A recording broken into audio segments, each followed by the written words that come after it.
Corona virus से तो आप अच्छी तरह वाकिफ़ होंगे ही, लेकिन इसके बाद जितने भी वेरिएंट आए उन पर अच्छी तरह से काबू कर लिया गया।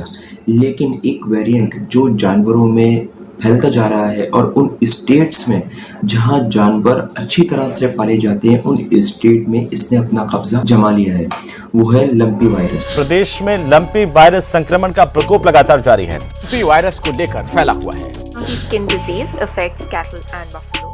इससे तकरीबन अब तक 38 जानवर हलाक हो चुके हैं। सीएम शिवराज सिंह चौहान ने बाहर से आने जाने वाले जानवरों पर पाबंदी लगा दी है ताकि अगर उन जानवरों में ये बीमारी ना हो तो उनमें बीमारी ना आए। इस वायरस से जानवरों में बीमार होने का सिलसिला मुसलसल जारी है। में अब तक इस वायरस से तकरीबन 3,314 जानवर मुतासिर हैं। इनमें से 2,742 सेहतमंद और 38 जानवरों की मौत हो चुकी है। जानवरों को इन्फेक्शन से सेव रखने के लिए स्टेट में 1,530 टीके लगाए जा चुके हैं। स्टेट में वैक्सीन की मिकदार ज्यादा होने की वजह से ये काम बहुत जल्दी किया जा रहा है।